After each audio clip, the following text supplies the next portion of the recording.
큰 수술을 마치고 그 병원 생활을 했던 그런 성도님의 글입니다. 방귀 나왔어요? 아직 안 나왔습니다. 방귀 나오면 죽 드릴게요. 방귀 뀌셨어요? 아직 못 꼈습니다. 운동 열심히 하십시오. 여보, 방귀 꼈어? 아직 소식이 없네. 그렇게 뿜어대더니 필요할 땐 조용하네. 집사님, 방귀 어떻게 됐어요? 아직인데요. 기도하겠습니다. 식당 아줌마도, 의사 선생님도, 또 마누라도, 목사님도 모두 제 방귀에 관심이 집중되었습니다. 당연하게 생각하고 눈살을 찌푸리던 방귀가 수술한 후에는 귀빈 대접을 받고 있습니다. 드디어 방구가 나왔습니다. 제 입에서 첫 번째 나온 말은 감사합니다. 우리가 감사에 반대되는 개념의 단어를 찾는다면 불평을 찾을 수 있습니다. 그러나 또 한 가지는 당연입니다. 당연. 늘 우리 주변에 있고 늘 내가 하고 있는 일들을 당연하게 생각하지만 그것이 없어지고 또 그것의 기능이 저하될 때 그것이 얼마나 소중한 하나님의 선물이라는 것을 알게 된다는 것이죠.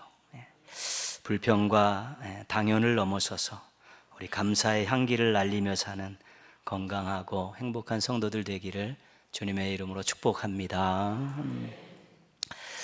오늘 말씀에 바리새인과 여자 한 명이 등장을 합니다. 43절에 이 바리새인의 이름이 시몬이라고 소개가 되어 있습니다. 예수님에 대해서 조금 우호적인 생각을 가지고 있던 바리새인입니다. 그래서 예수님을 식탁에 초청을 했습니다. 근데 이 식탁의 자리에 한 여자가 침입을 합니다. 37절에 보면 그 여자를 죄를 지은 한 여자 이렇게 소개하고 있습니다. 이 여자가 예수님께 다가옵니다. 38절 말씀에 보시면요, 예수님께 와서 했던 그 여자의 행동들이 나와 있습니다.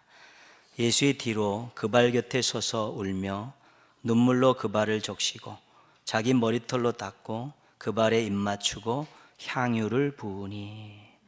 그러니까 이 여인이 식사 자리에 침입을 해서 예수님의 뒤에 가서 그 발에 서서 눈물로 예수님의 발등을 적십니다.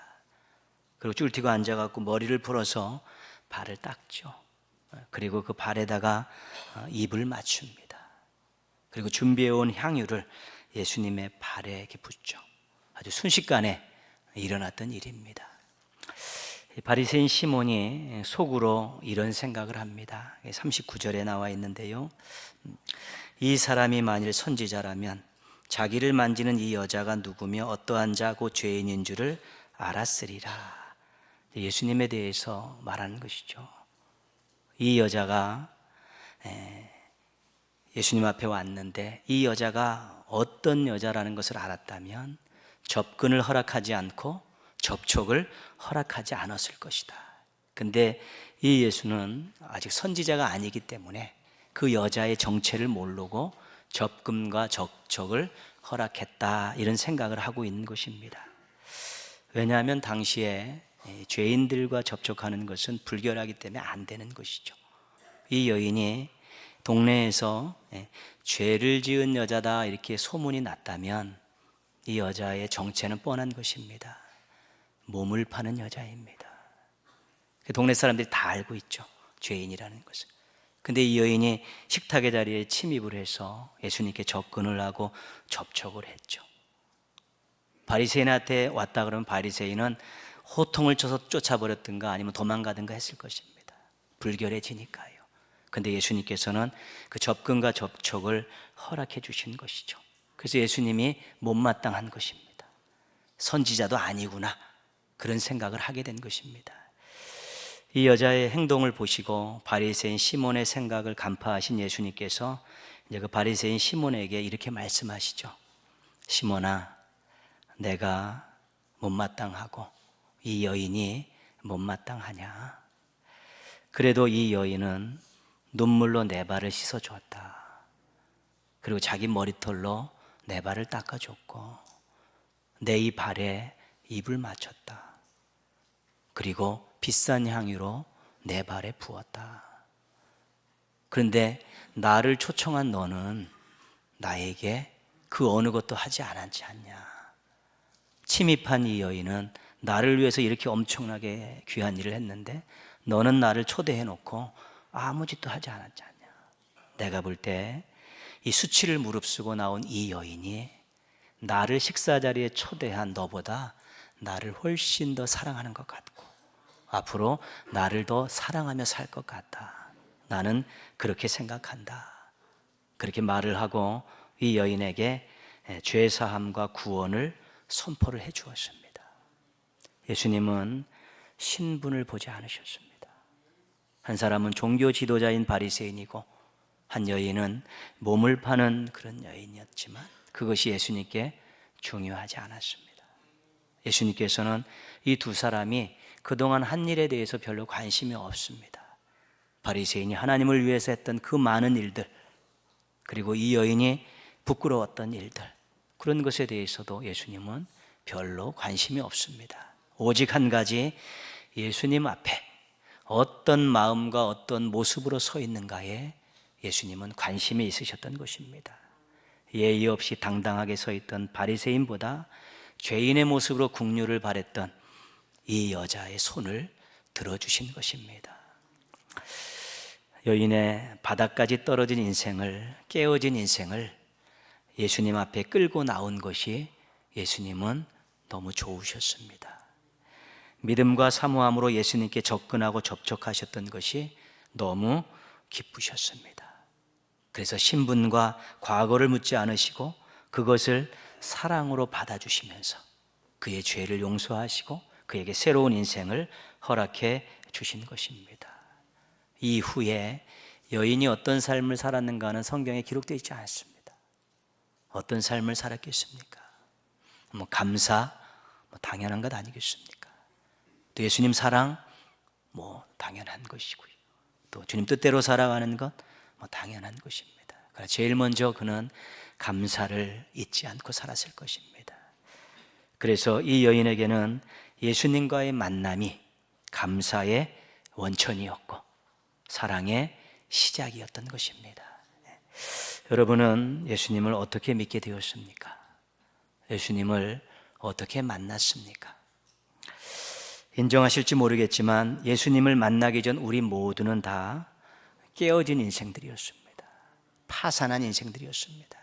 아니요, 저는요 잘 살았습니다.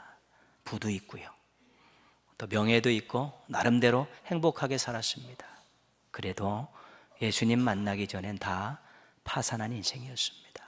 깨어진 인생이었습니다. 그런 인생들이 탄식하는 내용이 로마서 7장에 나와 있죠. 오호라, 나는 곤고한 사람이로다. 이 사망의 몸에서 누가 나를 건져낼까? 탄식입니다. 깨진 인생이 어찌할 바를 모르고 그런 탄식을 부르고 있죠. 근데 예수님의 말씀 속에서 그 문제를 해결하는 아주 중요한 열쇠를 우리에게 주셨습니다. 마태복음 5장 3절입니다. 심령이 가난한 자는 복이 있나니 천국이 저희 것이며. 심령이 가난하다는 것은 파산났다는 것입니다. 파산나서 자신의 힘으로는 회생이 불가능한 것입니다. 자신의 힘으로 회생이 불가능하기 때문에 예수님을 찾아온 것이죠. 예수님을 만나서 그 무거운 짐을 내려놓고 그 무서운 죄에서 해방되면서 그의 마음속에 하나님 나라를 갈 수 있는 믿음이 생겼고 하나님 나라에 소망을 갖고 살아가는 행복한 인생이 될 수 있었다는 것입니다. 예수님 앞에 찾아와 눈물로 발을 씻기고 향유를 부은 여인의 모습이 예수님 만나는 때의 우리의 모습과 똑같은 것입니다. 우리의 감사의 원천이 예수님과의 만남입니다. 우리의 신분 보지 않으시고 행했던 일 보지 않으시고 오로지 깨어진 가슴 안고 파산된 인생 갖고 찾아와서 이 죄의 문제를 어떻게 하면 해결하면 좋겠습니까? 라고 찾아왔던 그 우리들을 안고 품어주시면서 죄를 용서해 주시고 자녀 삼아 주시고 새로운 인생을 주셨던 그 예수님과의 만남, 거기가 우리의 감사의 원천입니다. 십자가 밑이 사랑의 원천이고 감사의 원천이 될 수 있다는 것입니다.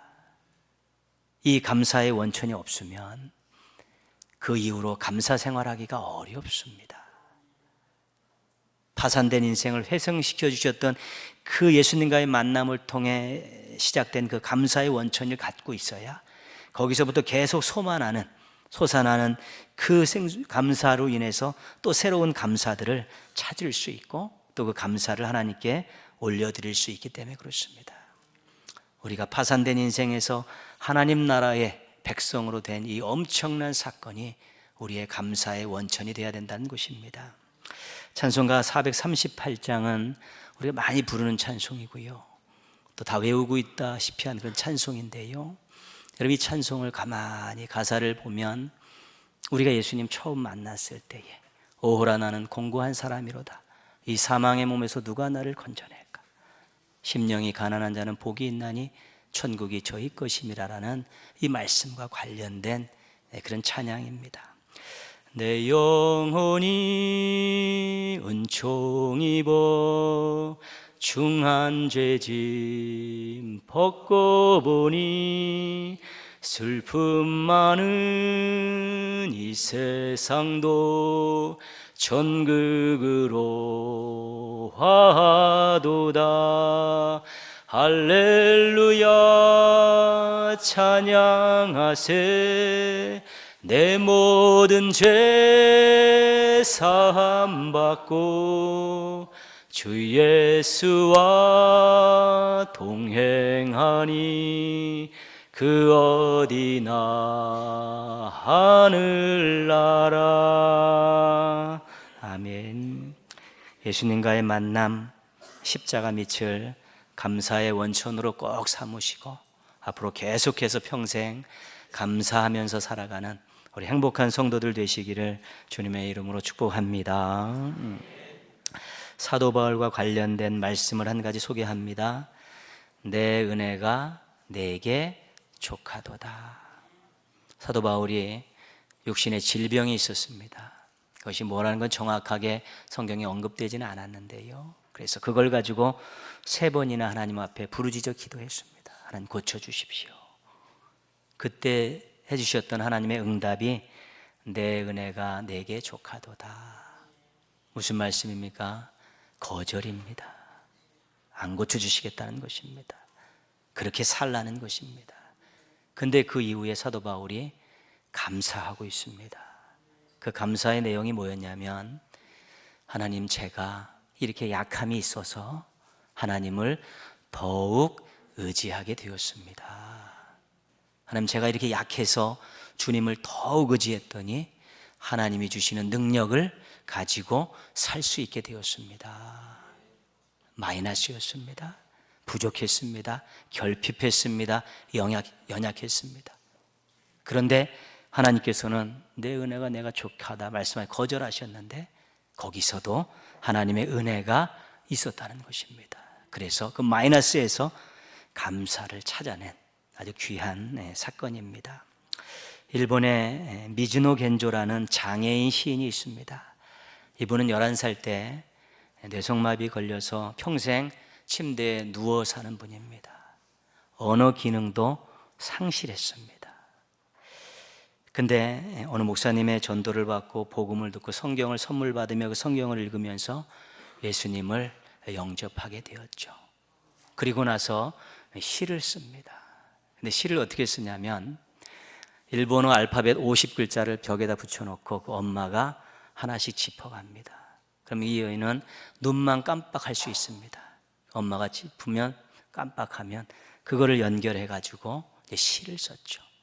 일본에서 예수님을 제일 많이 소개한 사람으로 유명한 시인입니다. 47세로 일찍 세상을 떠났지만요, 그가 4권의 시집을 냈는데요, 제목이 이렇습니다. 내 은혜가 내게 족하다. 내 몸을 주님께 맡기라. 나의 나된 것은 하나님의 은혜라. 저 천국을 향하여. 이것이 네 권의 시집입니다. 그래서 이 네 권의 시집에서 사람들이 애송하는 그 시들을 쭉 뽑아서 또 한 권의 시집을 만들었는데, 그 시집의 제목이 감사는 밥이다. 감사는 밥이다. 매일 밥을 먹어야 되지 않습니까? 매일. 그리고 꼭 필요한 것 아닙니까? 밥이 먹어야 사니까요. 그렇죠. 그러니까 감사는 밥이다. 이것은 나의 삶과 떨어질 수 없는 것이고, 이것은 나에게 꼭 필요한 것이고, 또 이것은 내가 매일 하나님 앞에 드려야 될 제물입니다. 그런 마음이죠. 그 시집 가운데 있는 한 시를 소개해 드리겠습니다. 내가 만일 괴롭지 않았더라면 하나님의 사랑을 받아들일 수 없었을 것입니다. 만일 모든 형제자매가 괴롭지 않았더라면 하나님의 사랑은 전해지지 않았을 것입니다. 만일 우리 주님이 괴롭지 않았더라면 하나님의 사랑은 우리에게 전달되지 않았을 것입니다. 압축되어 있는 내용인데요, 자기가 평생 뇌성마비로 침대에 누워 살았지만 말도 못하고, 그것 때문에 예수님을 만났고, 그것 때문에 시인이 되어서 사람들에게 시로 복음을 전했다. 자신은 정말 바닷가 같은 인생이라고 사람들이 생각할지 몰라지만, 그래서 예수님을 만났고 자신은 값진 인생이 되었다는 것입니다. 그리고 자신이 전한 시를 사람들이 읽을 때 그 사람들이 어렵고 힘든 상황이 있었기에 자신의 시에 공감하고 예수님을 믿게 되었다는 것이고요. 더더욱 성경적인 내용은 뭐냐면, 예수님께서 십자가에서 고난을 당하셨기 때문에 우리에게 하나님의 사랑이 전달됐다는 것입니다. 뭐냐면 마이너스에도 하나님의 은혜가 있었다는 것입니다. 마이너스 3인 것 같은데도 그 속에도 하나님의 은혜가 여전히 있었고, 그 속에서도 얼마든지 감사를 발견할 수 있었다는 것입니다. 여러분들 예수님 만나는 과정 속에서 또 신앙생활 하면서요, 때로는 어려웠던 것들이, 힘들었던 것들이 우리에게는 또 감사가 됐던 일들이 많이 있었을 것이고요, 그 어려움 속에서 예수님을 만난 사람도 수도 없이 많이 있습니다. 그래서 좋은 환경에서 무언가를 얻었을 때 얻는 플러스 감사, 그렇지만 또 안 좋을 때도 그 속에서 하나님의 은혜를 발견하고 감사할 수 있는 마이너스 감사, 이 두 가지가 우리 속에 다 있을 때 우리가 범사에 감사하라는 하나님 말씀에 순종할 수 있는 것입니다. 범사에 감사하라. 이는 그리스도 예수 안에서 너희를 향하신 하나님의 뜻이니라. 하나님의 뜻이죠. 너희들 좋을 때도 또는 안 좋을 때도, 기쁠 때도 때로는 슬플 때도 내가 함께한다. 나는 그 속에서 너희에게 은혜를 준다. 너희가 잘 되기를 원한다라는 그 약속이 있기 때문에 그 속에서 얼마든지 은혜를 찾을 수 있으면 그 마이너스 상황에서도 감사할 수 있다는 것이죠. 그래야 플러스 마이너스 때, 좋을 때나 안 좋을 때, 풍족할 때나 결핍할 때나 기쁠 때나 슬플 때나 다 같이 감사가 돼야지 그것이 범사의 감사가 되는 것입니다. 예수님과의 만남, 감사의 원천입니다. 잊어버리지 말으셔야 되죠. 하나님 아버지 하고 기도할 때, 첫 성을 올려드릴 때도, 십자가를 바라볼 때도요, 예배의 자리에 나와서 하나님을 왕으로 아버지로 고백할 때도, 항상 또 혼자 개인 기도 시간과 묵상 시간 가질 때도 내가 정말로 십자가 밑에서 예수님을 만나서 새로운 인생을 살게 되었구나. 그래서 그 감사, 거기서 원천을 늘 잃어버리지 않으면 플러스일 때나 마이너스일 때도 감사를 발견하는 이 감사의 멋진 삶을 살아갈 수 있게 될 것입니다. 예수님과의 만남, 십자가를 원천 삼고 하나님의 함께 하심을 굳게 믿는 가운데 범사에 감사하신 하나님 말씀에 순종하고 살아가는 우리 멋지고 행복한 감사쟁이들 되시기를 주님의 이름으로 축원합니다. 아멘.